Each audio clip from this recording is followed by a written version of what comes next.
You know how we go through math.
Hey everybody, just to be clear, so because I wasn't there for the second half of Friday's meeting, I talked to Mandy and we thought it was, well, I thought it would be best and asked Mandy if she could agree with me that she would kind of just continue leading this meeting to kind of keep some continuity, and that way we won't redo things that you guys already accomplished just because I don't know what happened. So once we're ready, Mandy will kind of take it over, um, just like she did on Friday.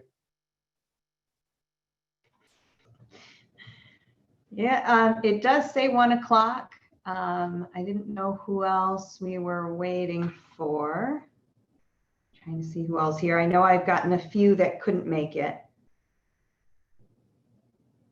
But were you all able to find the special meeting agenda? It's in the Google Drive and it says draft special meeting. So it hopefully will be quite small.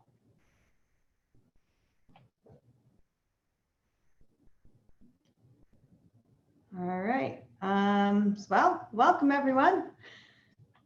If we're looking at the agenda right now, we would be going to public comment. Sarah, I didn't know if there was any public comment.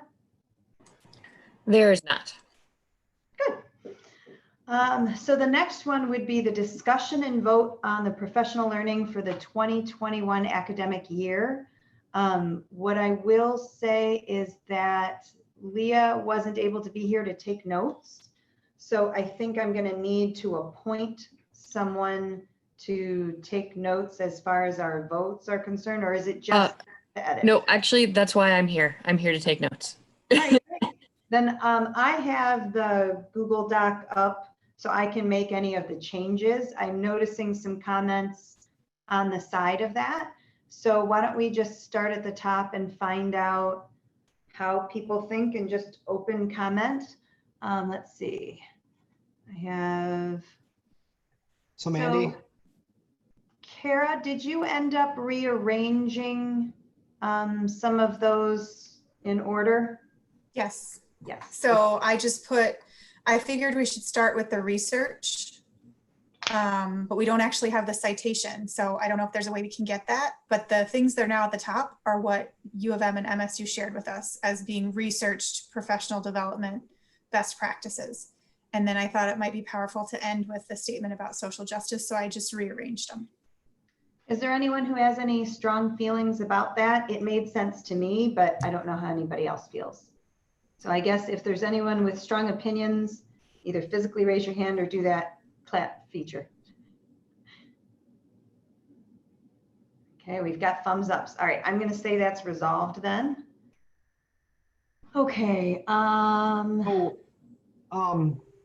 I spoke to Leah about that issue of the citations, and she suggested perhaps we could just maybe at the end or have an introduction where we talk about how this is a product of us connecting with U of M and MSU to kind of, since we don't cite it, at least we kind of give them some of the credit for helping us out.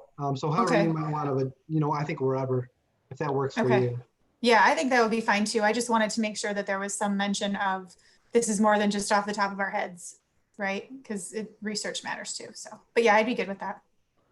So there was a comment from Kathy on the number 1, the idea that underneath our relevance, it says it should use materials teachers are using, involve local colleagues, and be related to local context.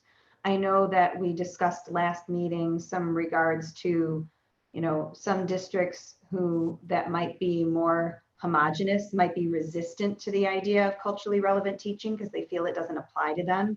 And we're strongly feeling that everyone needs that information. So maybe we could say it be related to local context and or big ticket issues or serious concerns that are affecting the educational community. Maybe we could tweak it like that. I'm open to any details, but I do understand that. Well, and I get what Kara's saying now, that was based on what MSU and U of M had said. She had put those towards the top. So we don't necessarily have to piggyback on what their research says. I just know, like in my community, that is something I think is really important for communities like mine, that sometimes it needs to not be directly related to the population we have. especially in the conversations that we've been having the last few meetings. So Because could we otherwise they- tag that on to number 10?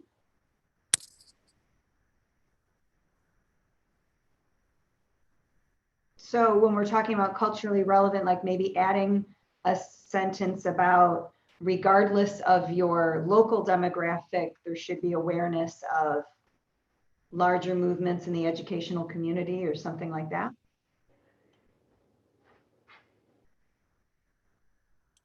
Yeah, that could work. I just think the topics are important regardless of the population you teach. So that's wherever we can put that. If we feel like we need to say that, we can say that. But I mean, I just feel like it should be across the board. I mean, you know, we live in a global society now where it's like, regardless of where you grow up, you need to be aware of these things. You need to be educated. It's in number 11.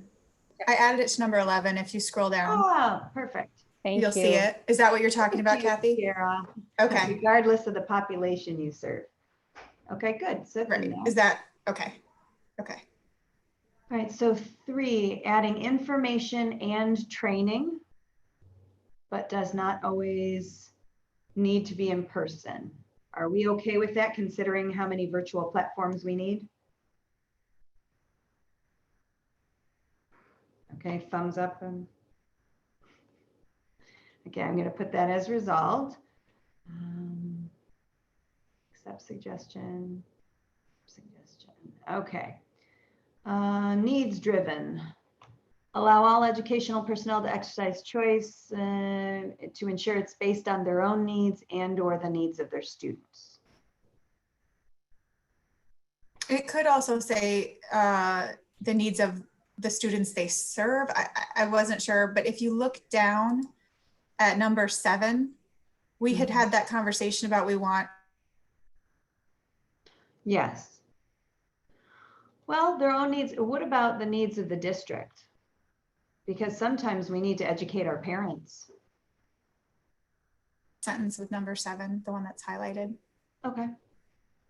But not back sure. to 4, are we saying just the needs of the staff and students, or do we want to say the community? Oh yeah, I mean, that's possible too.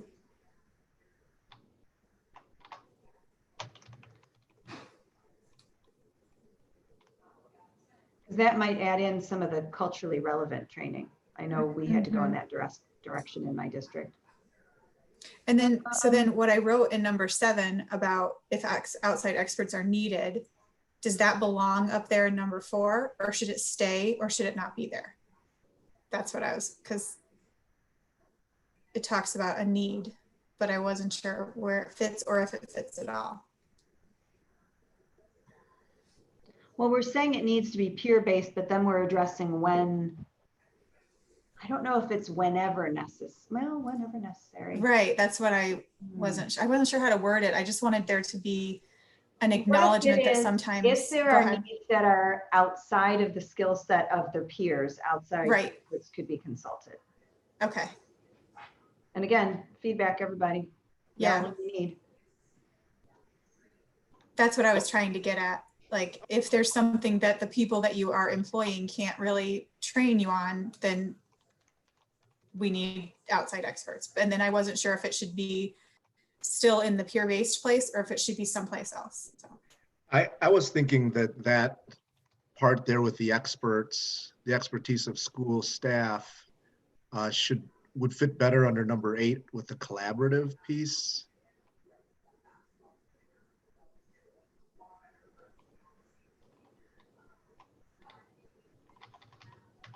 And Mandy, as you're doing this, it's not changing on my end. Is it should I be seeing the revisions as you're doing them live?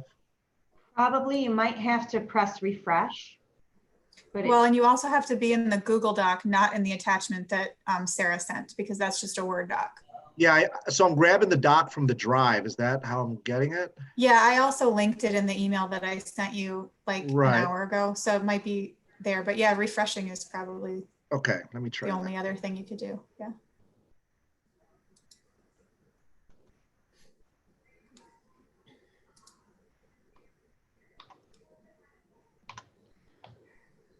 So there's a thought about this sentence being moved to the collaborative as opposed to the peer-based.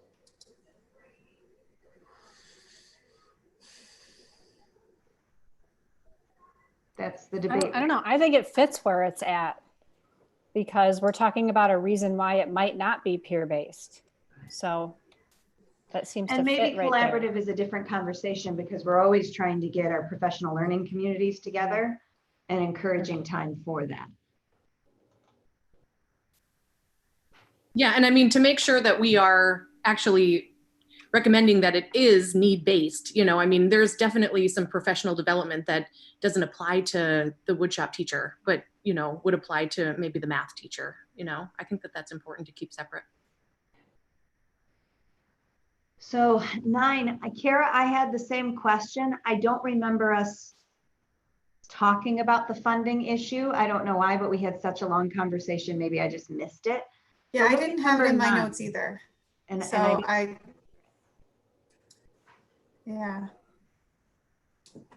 does anybody remember what we were doing with the creative part?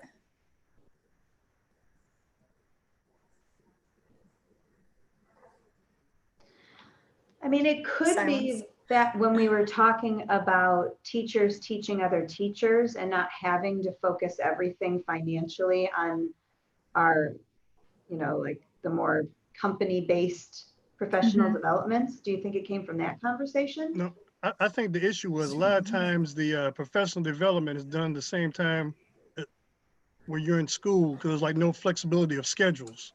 So I think that was the conversation because you have to have a sub to go to the professional development and most districts can't really have that type of time or funds to release individuals for PD.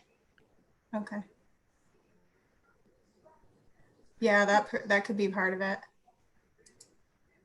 But then maybe is the best word creative or flexible? Right. Is it flexible timing? I think flexible is the best word throughout all of this. Right. Fair enough. And creative has a little bit of a different connotation. I think flexible is a little bit more straightforward. Mm-hmm. So what do we think about the statement afterward? It seems definitely not on the most positive. I mean, it's good that we're addressing we're not going to have any funding next year. On the other hand, I don't know if that's an unexpected guest in the classroom. It almost sounds like we have an invasion of right. something.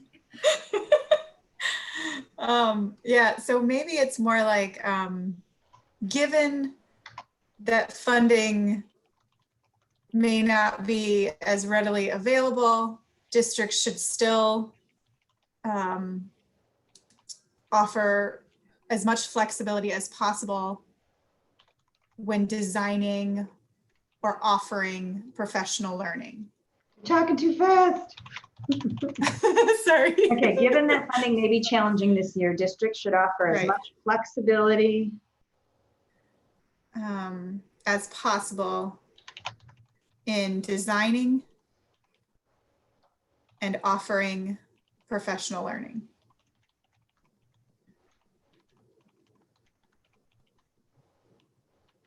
What do you guys think? Does that get at what we're trying to say?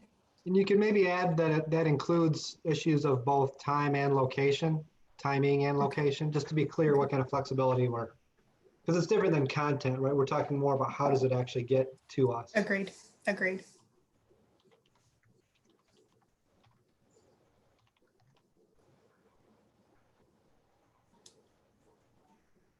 Good? Yep. Okay. So a question about language instead of privilege, anti-racism and anti-bias. Yeah, I was thinking leaving privilege in the explanation. I do think that's important, but focusing on a broader anti-racist, anti-bias, social justice curriculum. Like, do you guys understand what I'm saying? Does that make sense? Yeah, I agree totally. And I do think that privilege needs to be a part of it. Yeah, Coming I agree. white society, you know, I mean, like, or area, you know, I mean, it needs to be taught. And a lot of people think that it's political when we talk about white privilege and, you know, people get up in arms about it. But I mean, that needs to be something that people understand that it exists. It's not just some myth, you know, and I think that should be included. Is there anyone else who, I can change the language, I just don't want to do it if we're not all in agreement. So the potential is to change it to anti-racism, anti-bias, and social justice. So thumbs up, thumbs down.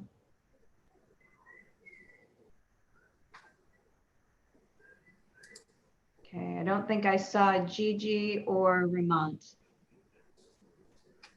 I'm fine with the preliminary words in that statement, but I would like to put back in all for all targeted groups, just as further up we have all in caps for all educational personnel.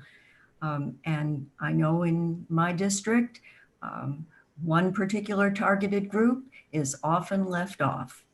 And I would feel that there is coverage if all remains. I mean, by targeted groups, do we mean marginalized? Is that what we mean by targeted? Just for clarity. Well, in the equity training that I have participated in, there is a chart of many groups, and most people fall within one group or another. But I guess the question is targeted versus marginalized. Mm-hmm. So I guess for probably Ramon and Mandy, if you're the superintendent trying to implement this, which wording would make it most clear for you as you work with your board to try and make sure this actually happens in our districts? For me, it would be marginalized. And the only reason why, which I understand, Gigi, what you're saying about targeted, but there are groups that are marginalized without having specific proof of the target attack, that are marginalized for lack of access to things, as opposed to, I wouldn't want to have to say to my board, trying to explain to them why people feel marginalized and have to offer proof, I guess would be my question. Well, then I would prefer that we remove the adjective all and keep targeted.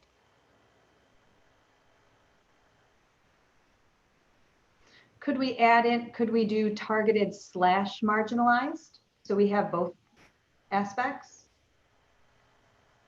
That would be a solution. Yeah, I think that covers the different types of things that happen in our schools and in our communities. Because sometimes, especially, not to be critiquing any school board in particular, getting a school board to understand what marginalized is and what lack of access to programs or feeling like they can't even though they can is sometimes really hard to define and get them to that. You know, they'll see someone being beat up or yelled at and they're like, that's clearly wrong. But if people who are marginalized don't feel that they can have access to things, it's harder for them to understand. Okay. All right, so anything on the top half that people may not have had time to comment on? I'm using the wait time. So I wasn't there. Is planful a word? I looked it up because I don't like the word. It is a word, but it is. I thought that too. So I wondered maybe we should change it since we had to look it up to see if it's a real word. Because they either might instinctively say, as all educational staff, we don't know vocabulary, or that we were trying to be too fancy with it. So, handful, okay. Maybe so purposeful. Get out your synonym cat. The purposeful work? I think purposeful. Yeah, purposeful or intentional. Yeah, that's what I would like that more.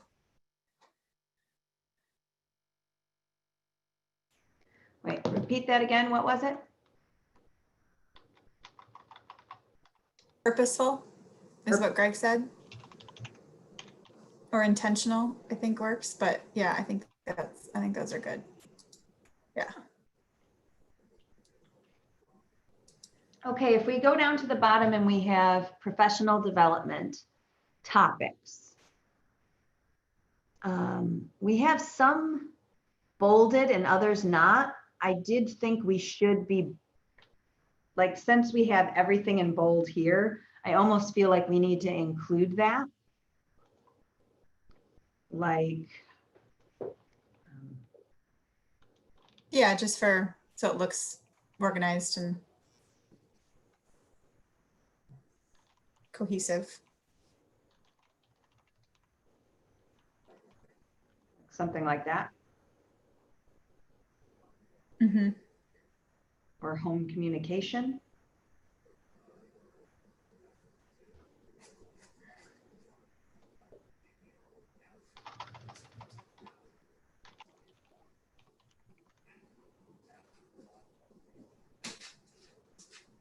Yeah. I can't type today, sorry. And while Mandy's typing, so that other advisory council explicitly asked about this document we're working on right now. So whatever it is that you really think, those topics that you or people you reached out to think should be covered this upcoming year, I would make sure we put those in there, because once we have this finalized, I'll send that to Brandy, and they really did ask about the work we're doing specifically on this this issue. So I think we should just make sure we make it as complete as possible. They can always determine for themselves, what doesn't work or what's not practical, but I don't think it hurts us to just put out there what we think matters. And I'm just tossing out ideas for titles. No, these look good. Okay.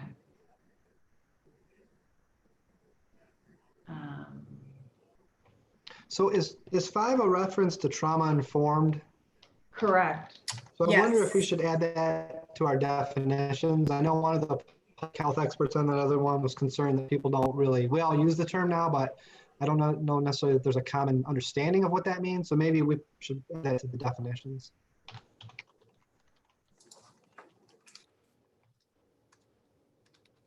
Oops.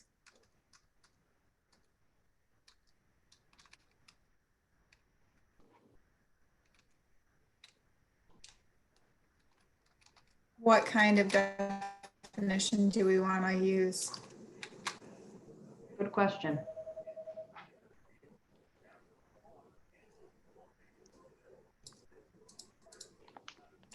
Too much professional development causes trauma. Hmm. I couldn't resist. I'm sorry, I couldn't resist. I love it, Marcus. I love it. Because you're right. I have gone to PD that has caused me trauma. You're absolutely right. I think that there is a definition that you can actually look up for the trauma I'm informed. Googling it. So we could just use actually that definition that they have already created.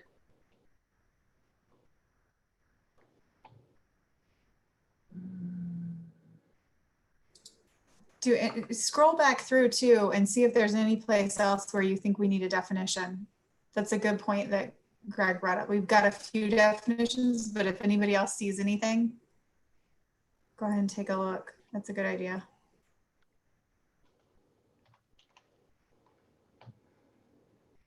So I still haven't found a trauma-informed definition yet. I'm looking.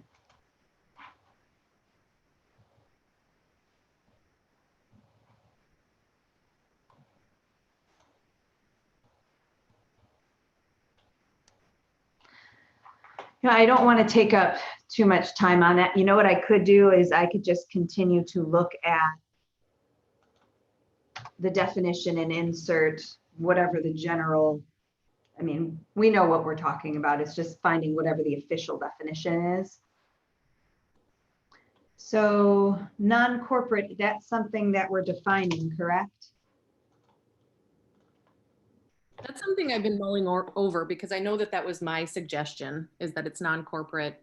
And I've been thinking about it more and more. And the reason why I said, I just wanted to say, I don't think that that's actually possible now that I thought about it. But the reason why I wanted the word non-corporate to be involved is because, you know, I just didn't want to start falling into this realm where we're taking, we're making public education corporate. Like, you know, how much is their influence going to affect the teachers, and that the way that they're educating people, and you know, there's always going to be a bias when a corporation is involved, and that was my main concern. I just wanted to put that out there, but I am totally on board with understanding that we probably will have to, you know, use publishing companies and corporations and technology companies in order to be able to, like, you know, fund this professional development, because,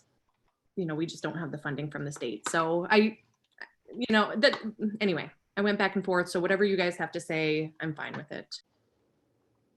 Related to the matter of proprietary materials versus those that we have free access to, I would like to add right below, right in our lists, maybe right by number 3, building virtual learning skills, a statement to the effect that instruction for staff and students on effective use of Michigan e-library resources, which are offered to all residents of the state of Michigan 24/7 at no additional cost. So that is where you are getting your ebooks, your reference material, and it also gives a validation for the need for the continuation of school librarians. So I mean, I have the document open now with, you know, editing rights. I'm glad to just paste that in right now or wait for your direction. So help me understand, Gigi, where did you want that put? Okay, right underneath okay. Number 3 is building virtual learning skills, teaching students to effectively learn online, which is very, very broad. One of the ways that we learn online is that we have substance material to do that. We're not necessarily going to be in the classroom and be able to pull the textbook off the shelf. So that's a possibility. I mean, I can paste it in right now and then just edit it or delete it, whatever you would like.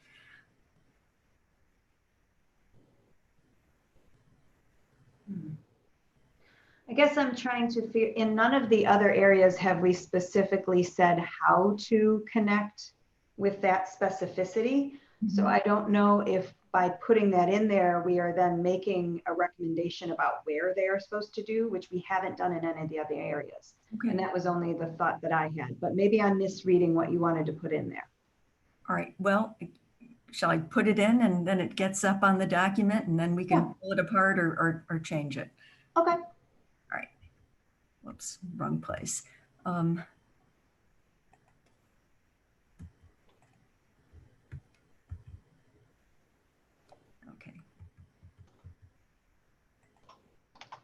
That definition I added, Mandy, I got it from an Edutopia piece that I had read. Okay.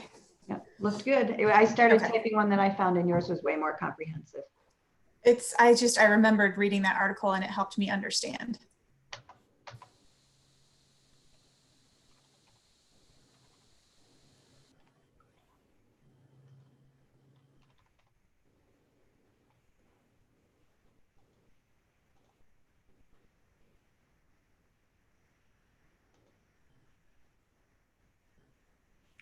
So I wonder if, back to the definitions question, while we take a look at what Gigi's putting together, I wonder if we also could use a definition for implicit bias and maybe even white privilege or privilege.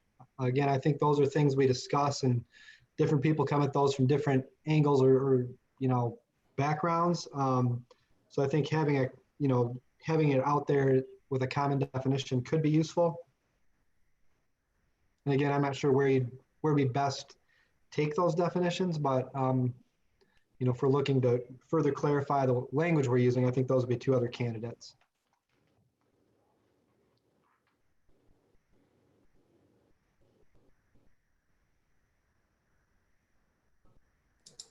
Which two, Greg? You said white privilege and Implicit bias. implicit bias. Okay.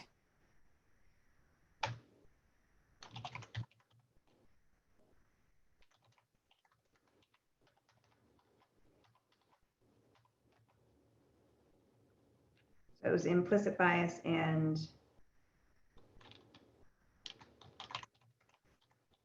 white privilege was your other one?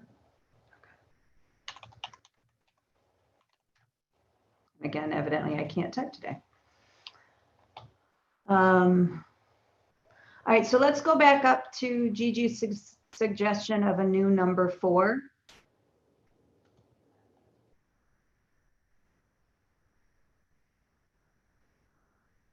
I mean, I know that that's a very important thing for everyone to learn. My only, again, caution was we haven't given anyone else a specific recommendation of what where they should go for their professional development. So I didn't know if this was a deviation from our recommendations. But feedback is welcome.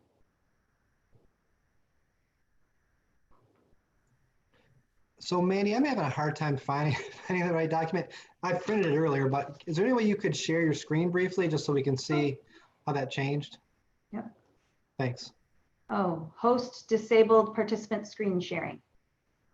Oh, I can All work right. harder to find it. Sarah can change it. It's easy to change. I was able to open it up when you go to the original out of the GEAC folder for June 2020. It says open in Google Docs, and I pressed that, and then I was able to see the live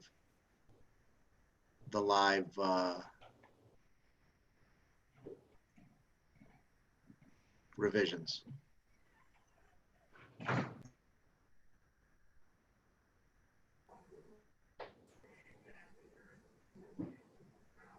think I just put the link in the chat to the document.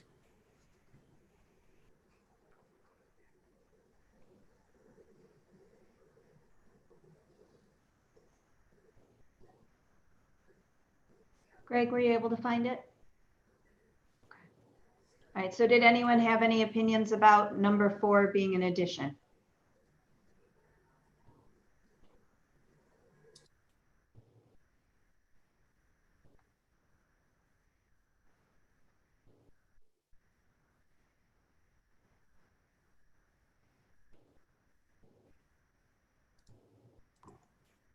So I guess my concern would be the way I read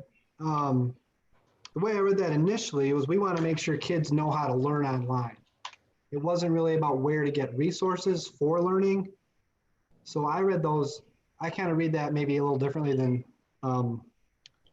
Gigi was. I thought this was really more about, look, we need to have professional development so that teachers know how to teach students how to learn online, not just where to find things.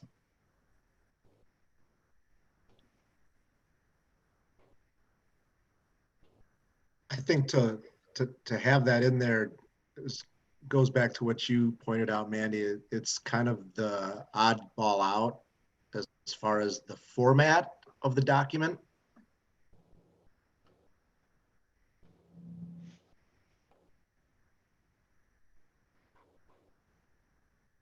I just worry about if this is something the Governor's Council is recommending, I don't know if it's appropriate for us to share specific, you need to do this, you need to do, like, you know, we haven't done that anywhere else. Like, we haven't recommended a culturally relevant pedagogy piece. Now, Kara, you were talking about the one that you had looked at. We were going to potentially do that as a separate document for the social justice piece.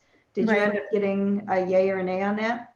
Yeah, they're more than willing to share it, and I'm going to create a separate copy for us because some of the stuff I don't think applies. So I'll create a separate copy for us, and it has a whole bunch of different resources on it, and then you guys can look at it and we'll decide what we want for our purposes. And it does have all kinds of links to all kinds of things. But they're all specific to anti-bias, anti-racism, social justice, like learning about it and then sharing with students.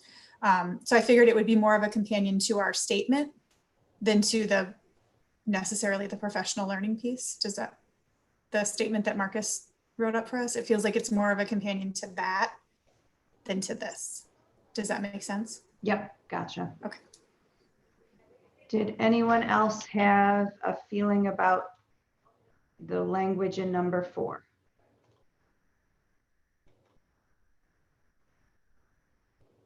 I did find a definition of implicit bias that I put on there if you would.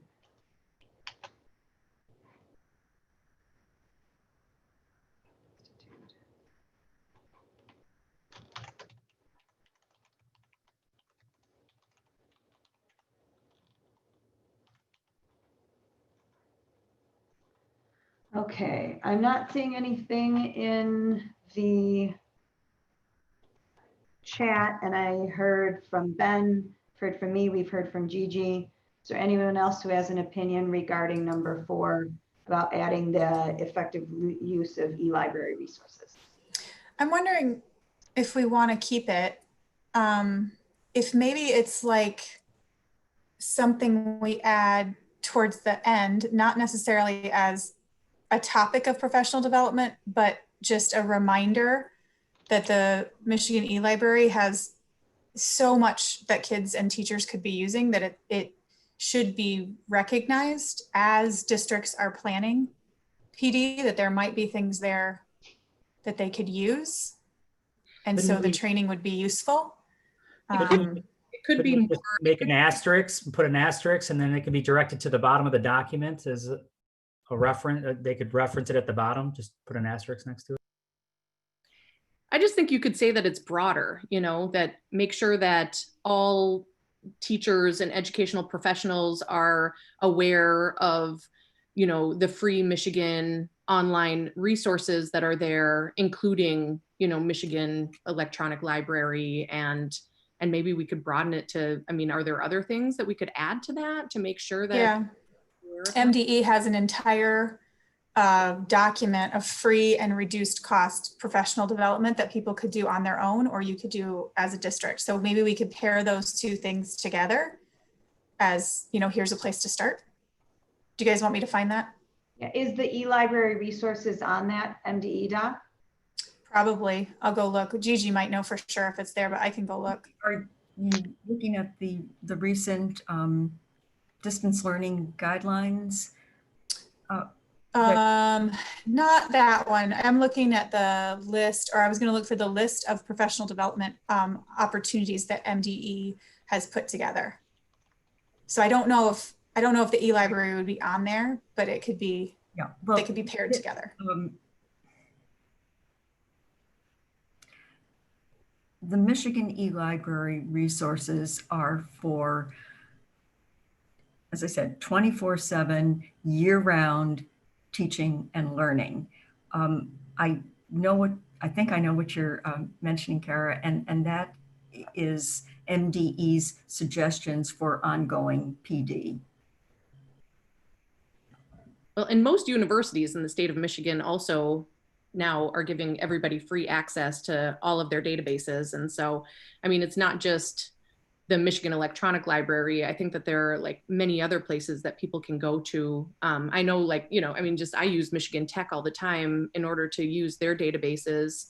And I have my students do research there too. So I think like if we just broaden it and say how many resources there are available for these students, we could like just like lump it all together. It's just what I was thinking.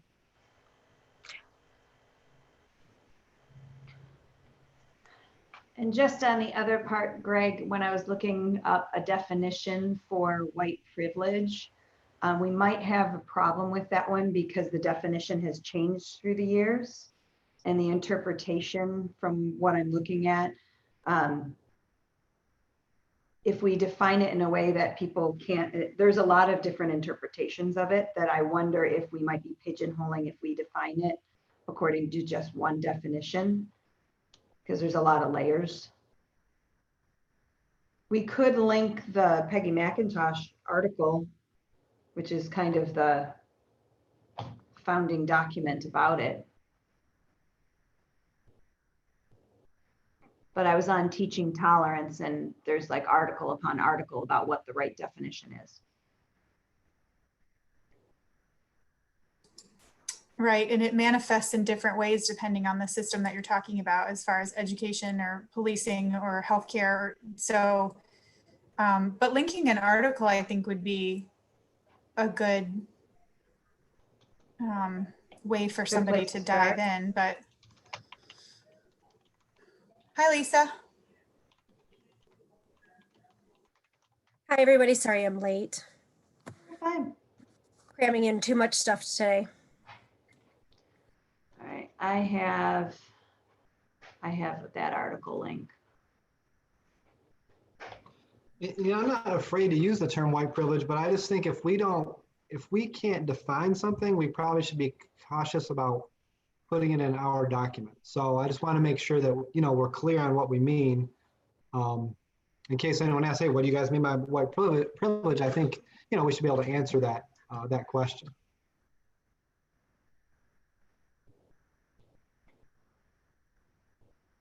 All right, so back up to Gigi's number 4. I guess, where is the group thinking about that? I've heard multiple different things about where it should be placed and where, but I don't know if we've come to a consensus.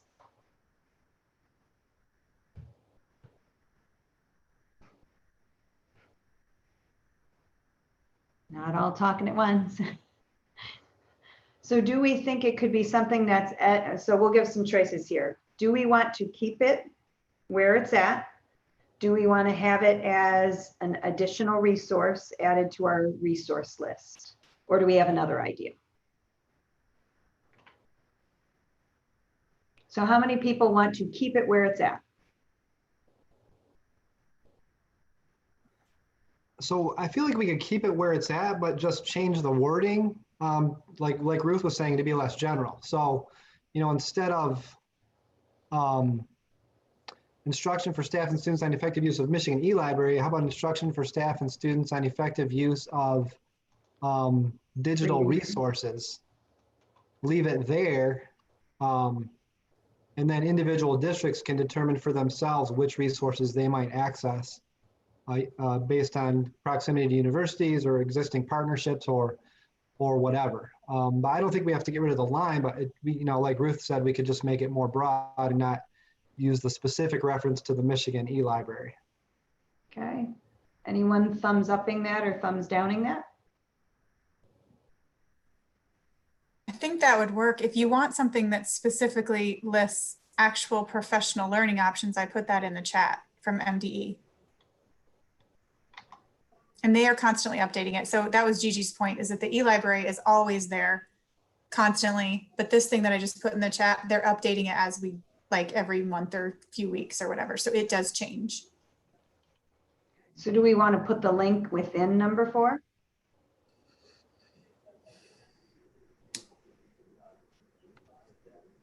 I would move it down and make it the last one. So make it the new number 7. So here are some topics. And then make it, like, make the last thing we say there. And here are some things to keep in mind as far as using free resources in planning PD or in your own training, like that kind of thing.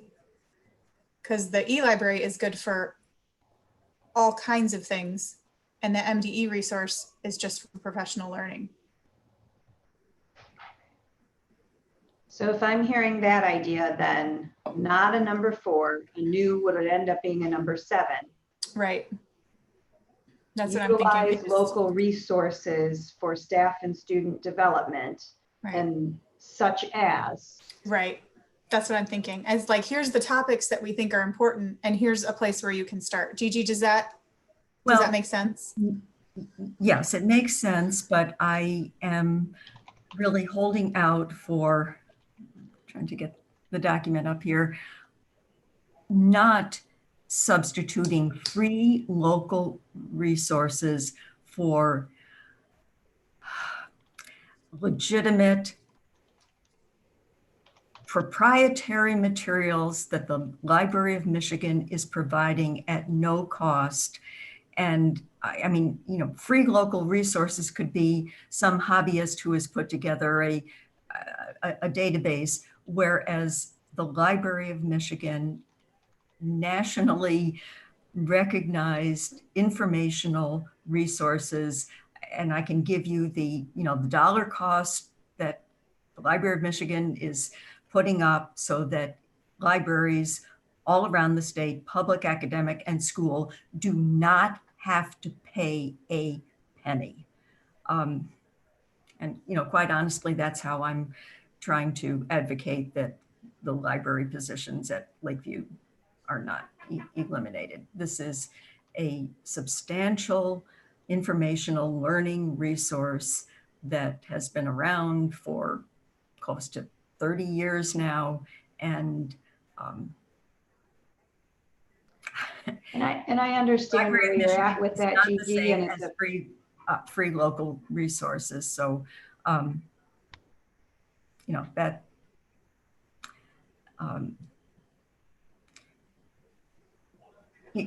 right now, number 3 and number 4 are very vague. Teaching students to learn effectively online, instruction on use of free local resources. So, I then just leave number 4 out and keep number 3.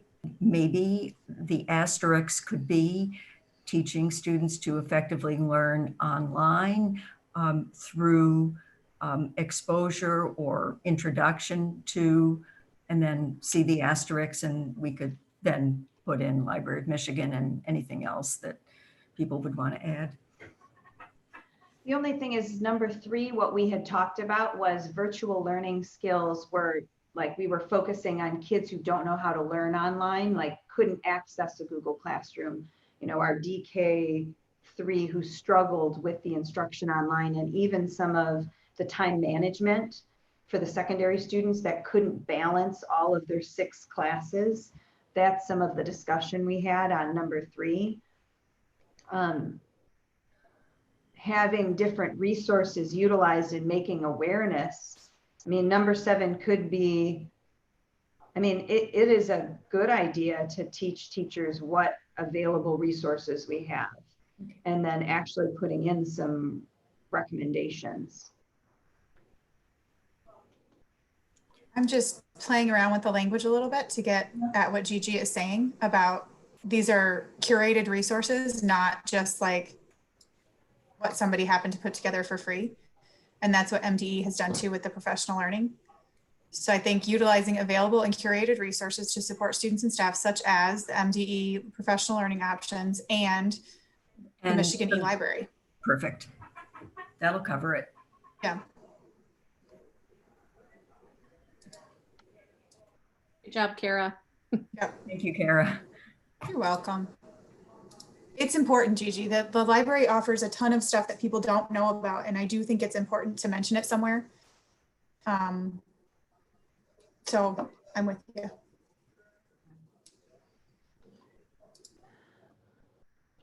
All right, is there anything else that anyone wants to change in this document? I know we had tried to say we are very off our schedule and we still have to get to our second one.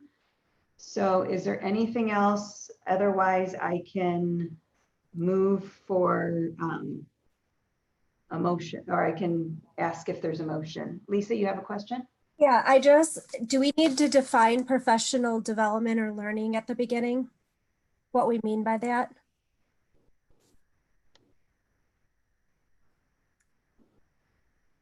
Oh, no, just a question. I honestly would hope not. Like, I feel like this whole document is defining what we think professional learning should look like, best practices and topics. So hopefully that's good enough. Like, but Greg did I know that we idea. defined it. Well, we defined it as results and changes in teacher practice and in student learning outcomes. So there's kind of this, there's a teacher practice part, but we're also mining student learning outcomes. So I don't know if that's important or not. Just a question.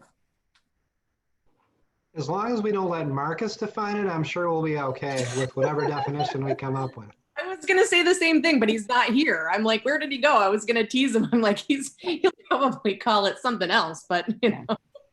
And then the only other thing I had put in my notes was did we put somewhere in here where there's time for educators to get feedback and reflect, to think about their practice, receive input on, and make changes to their practice?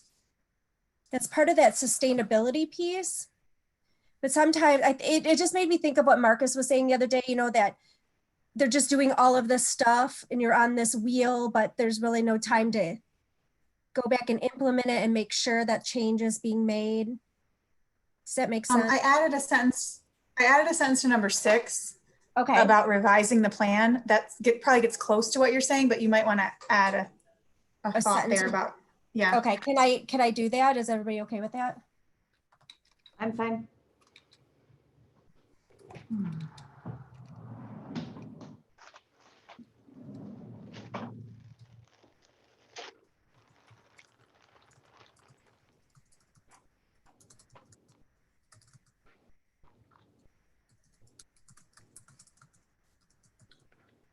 And then Marcus actually, before he went off, did actually put a definition that we could use for white privilege. If you want to add that just before the link in the definitions, it looks to me like something we could agree to and captures it as I understand it.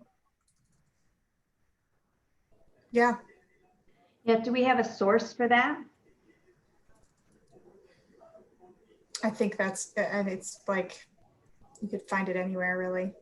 Okay, let's do it. Yeah.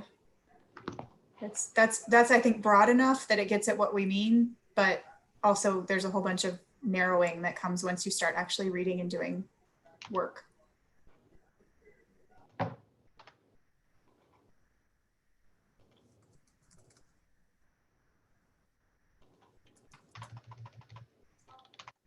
I like what you added to number 6, Lisa. Thank you.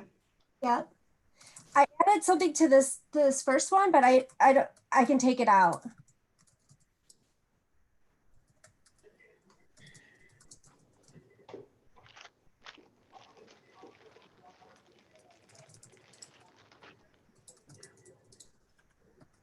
I don't know if it's it says overall recommendations that result in changes to teacher practice and improvements in student learning outcomes. I don't know if that defines it or let me just take it right back out.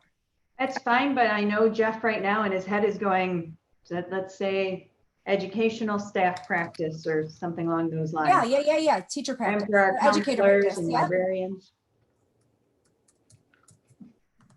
I put it in the other one, but not this one. Yep. Thank you. Look at and research. Love it. Okay.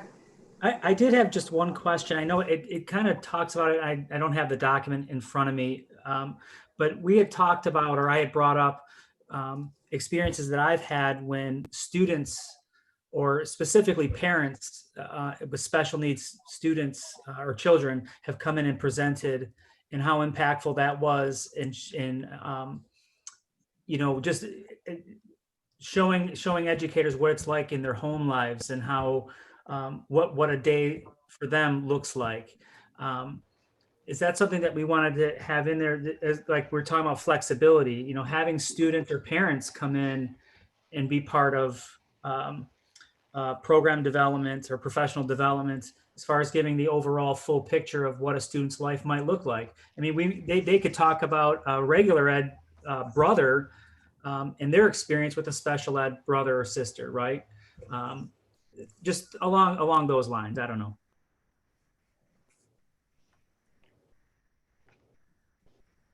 Maybe that's crazy. I don't know. I'm trying to figure out where it would fit. That's what I was. Because what you're talking about is having a variety of different types of presenters, including students. So, or families, or. I wonder if they're included under needs driven. I remember we had a suicide prevention training just 2 years ago, and we had a mom of a kid who died by suicide. And so I feel like, you know, the kind of your needs of your community, you can invite the parents or professionals in your community. So it could fit there potentially. And Greg, too, to that point, it would be like juniors or seniors being talked to of a parent whose son or daughter died from drunk driving, you know, as those students are driving, you know, and giving those kinds of stories too.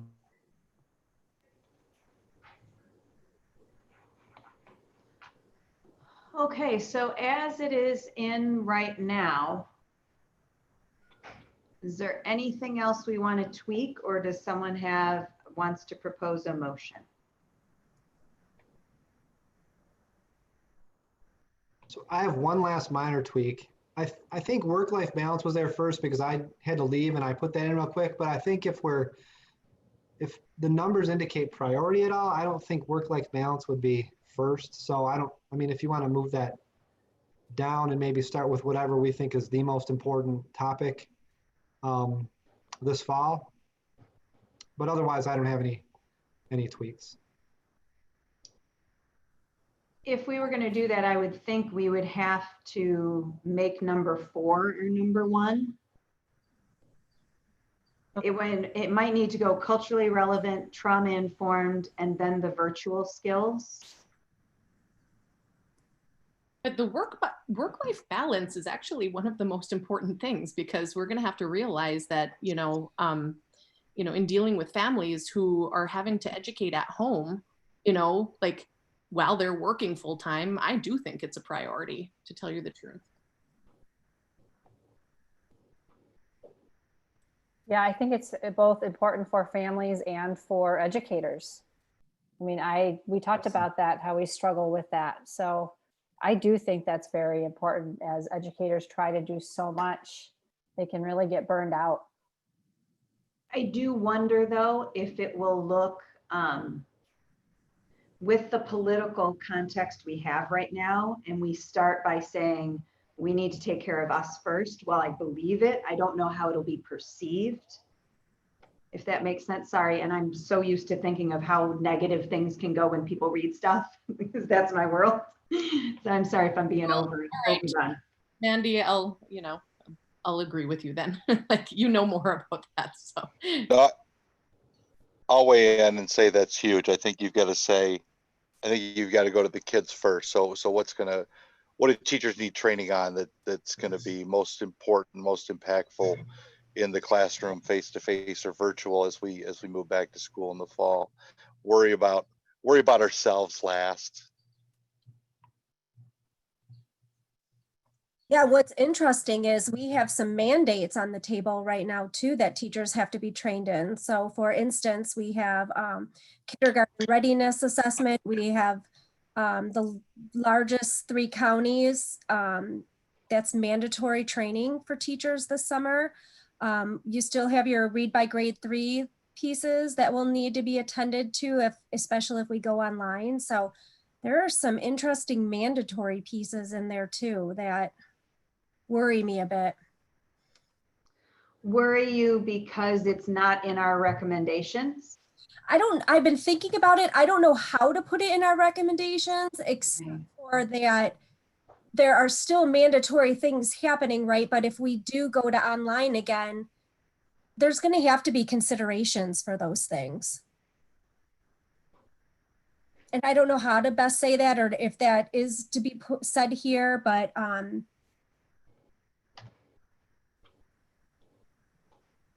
and I'm just cutting and pasting, and you tell me where you want it.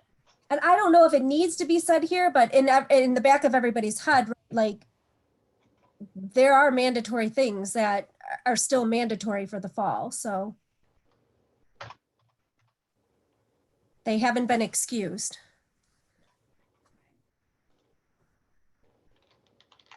Yet. Hopefully we'll get some waivers on some things. Yeah, so I don't know if this is the document to say that in, or if we just.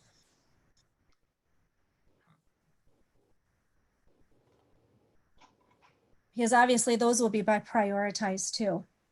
I did have one question though. We named in the title professional learning, but in the subtitles, it says professional development, it should be. And then at the bottom, topical recommendations right under there, professional development. Are we calling it one thing? And this, I believe the state coins it professional learning in their document. So I don't know if we need to keep it. I think we said professional development later on because that's how the presenters named it. That could be why. But Yeah, if our title is learning, I could see where that'd be confusing. Where are Yeah, people at, learning or development? Leah always says professional learning instead of development. And she Yeah, because made that's that what title. MDE calls it. Yeah. Yeah.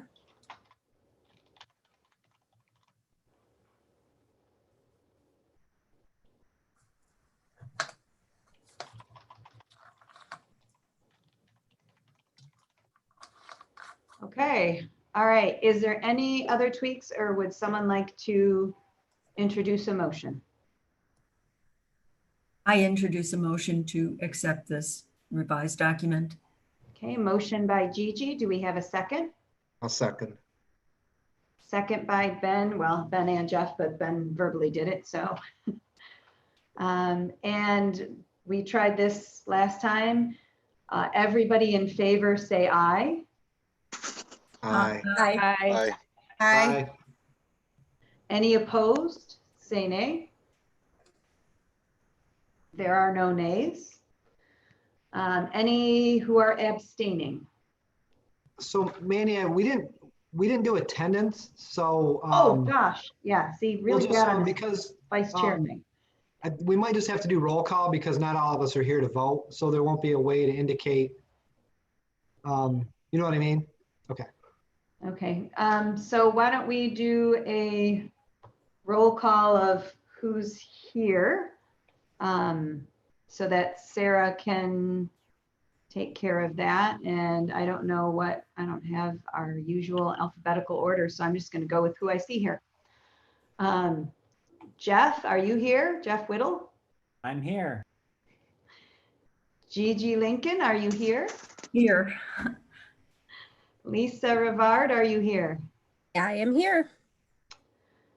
Ben, are you here? Yes, here. Okay. Tony Greenberg, are you here? I am here. Ramont Roberts, are you here? I am here. Kathy Longstreet. I am here. Ruth, are you here? I'm here.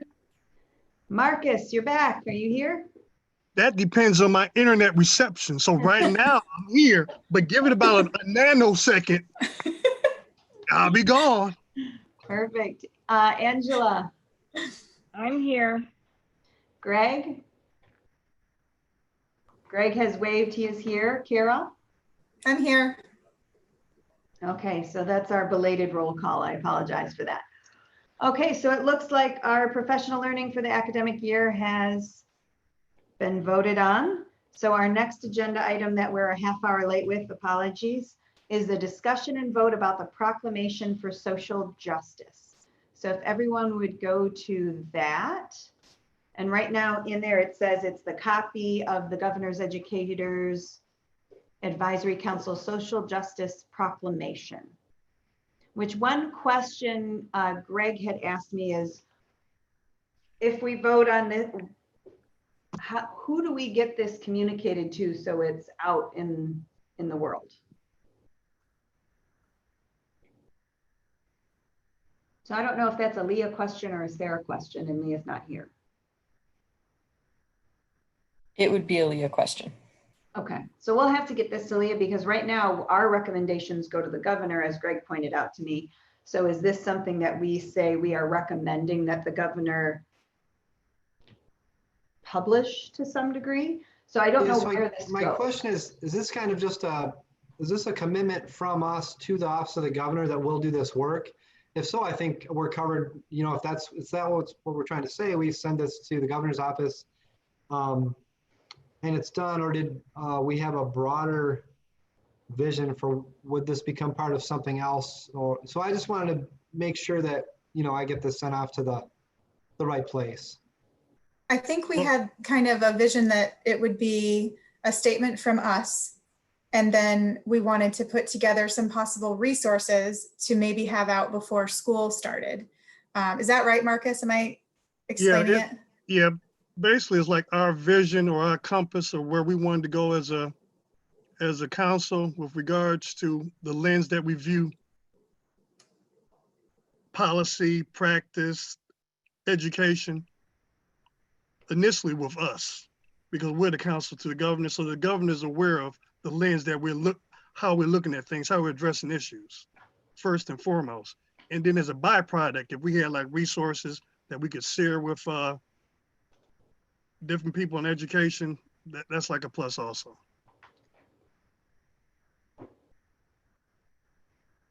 So we could vote on it and then give it to Leah and find out what the proper channel is.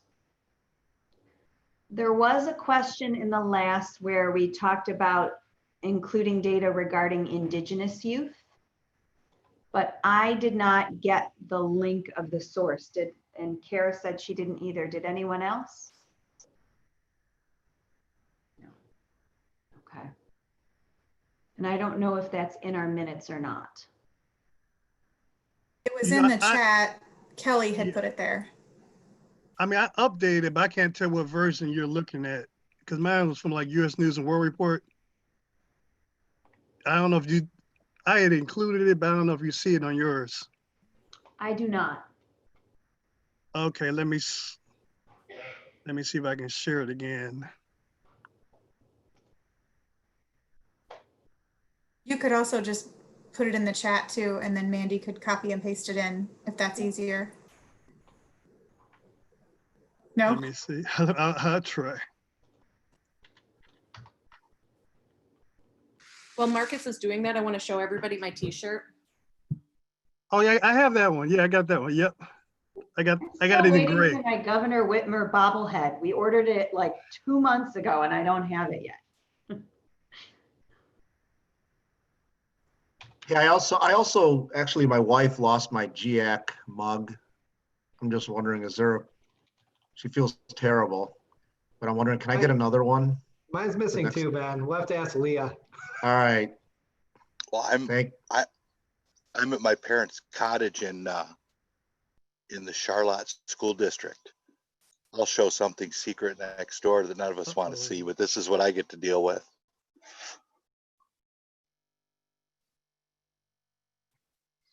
Anybody see that fun flag? Yeah. I didn't see it. What is it? Oh, it's the Trump 2020 flag in Shartucky. Hey, I'm offended at the use of Shartucky. So I think I've identified where you are because I know where that flag is.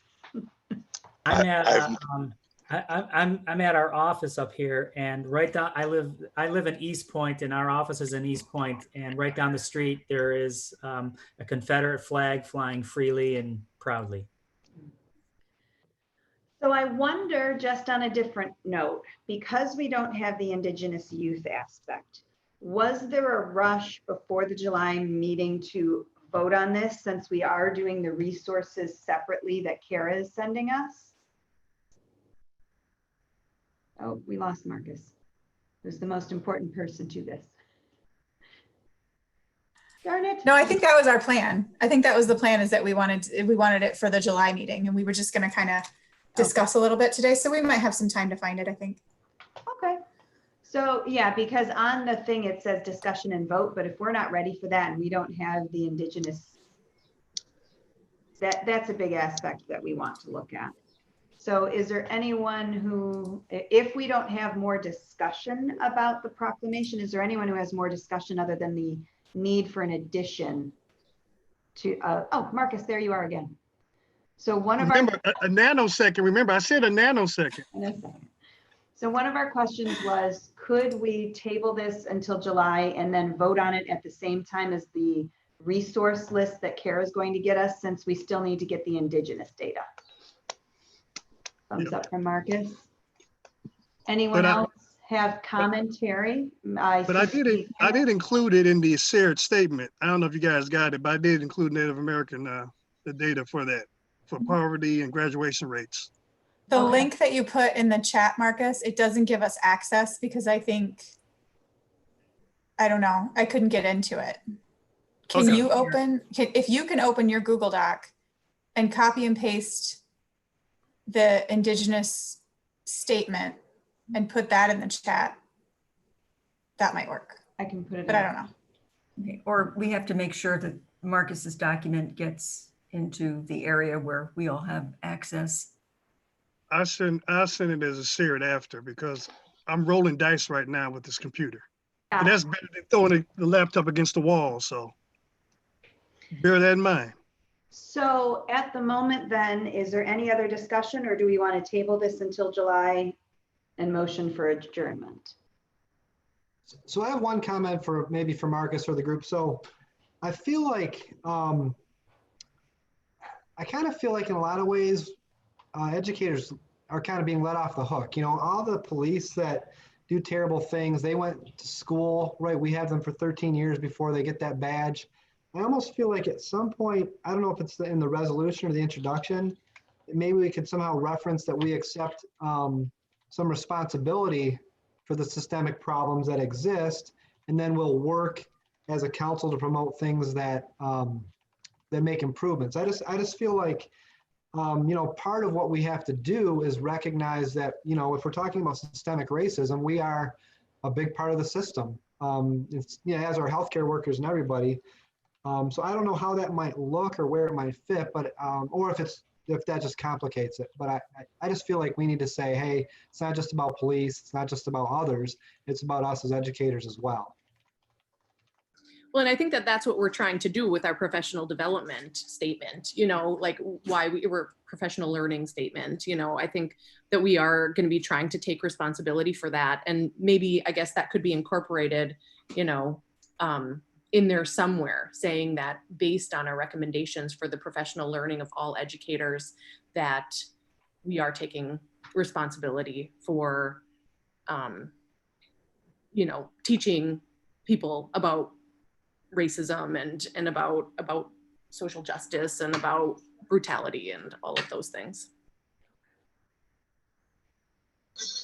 You know, I really appreciate what you just said, Greg. I never looked at it from that perspective. And when I look at that opening paragraph, and Marcus, you said this so eloquently on Friday, you know, you're not born a racist, it's learned. So hearts can be taught, right? And sometimes, oftentimes not. But I do like the idea of some sort of the word education in that, which then back to what you just said, Ruth, complements the work we just did as far as our professional development and things like that. But I do like the idea of having the word education in that opening paragraph, maybe before the end to systematic racism and police brutality, something there. Yeah, maybe it actually is something on the lines in the theaters that educators have an important role in supporting and enriching our student life, like basically acknowledging that educators have an effect on the student population, which creates our societal norms. Something like that might be interesting. Because otherwise, why are we making this statement? We're making this statement because we think we have a role. I tried to add a sentence at the very bottom. It just says possible language. If you guys want to look at that, I'm trying to get at what Greg is talking about, but Greg, you can add your own wording there too. I think it might fit at the end too, because we're talking about pledging to promote educational policies and practices that will put an end to stuff. If we put it right before then, like we acknowledge our role and now we're pledging to promote better policies, it might all fit there. Makes sense. All right, so we have then, as we send out a doodle poll and figure out what July looks like, you know, you have time to go in and make lots of different language suggestions. I want to be mindful because we did try to say we would stick to an hour and we're an hour and 15, and I feel bad for Sarah as well. Does anyone want to entertain a motion to adjourn? Mandy, I do have one more question about that document. So, I love the data, but I'm wondering if we should cite where the data came from, because so many times you get so much data and there's so many questions about where these statistics come from. I'm wondering if we could cite that somewhere on the document. Yeah, I can give the resource for that, because mainly that's MDE, graduation rates and poverty rates. It's a I included the resources. Okay. I only got about every other word of that, Angela, but I think what you got was we needed to have the sources. So thanks, Marcus. Yeah.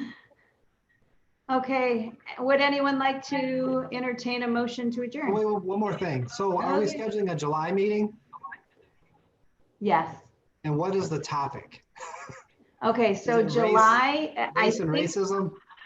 so the idea was to have two things in July. And the reason why, actually Leah recommended July because after June 30th, and when your council comes up with the recommendations, that we might be able to weigh in on some feedback of how we see whatever that looks like.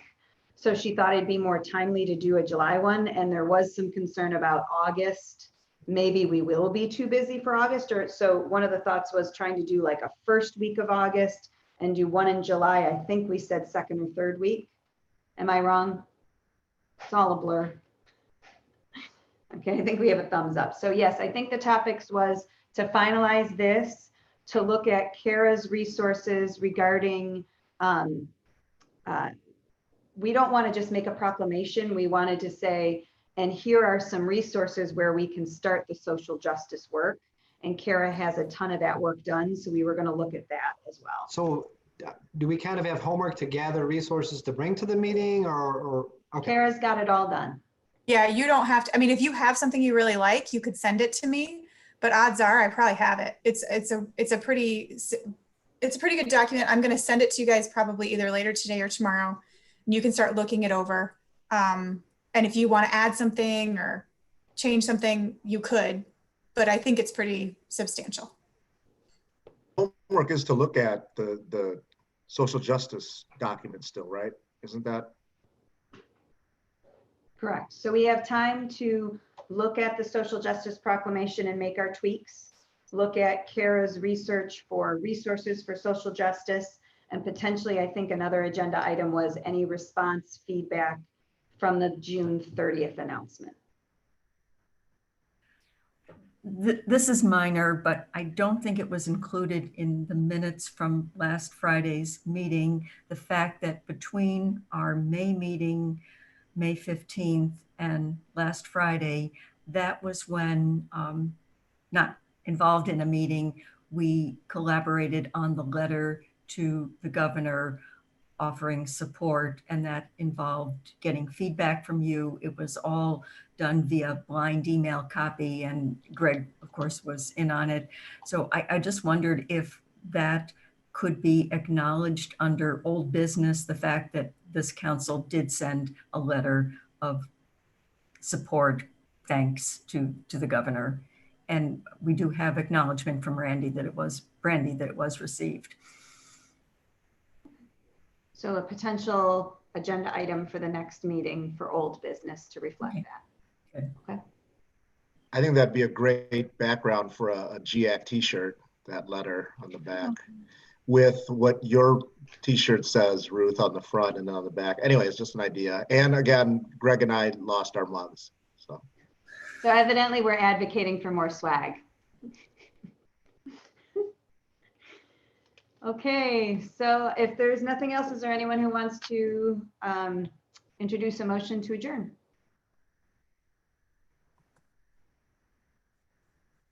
I move we adjourn. Kara introduce a motion. Any second? Second.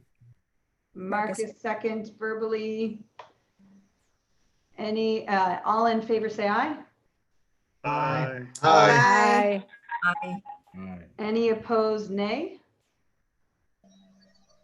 Can I just say nay just to be a jerk? No. Yes. Yes, you can.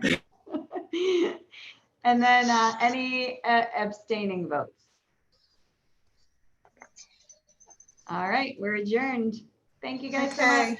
Bye, Bye. everybody. Everybody. Bye, everyone.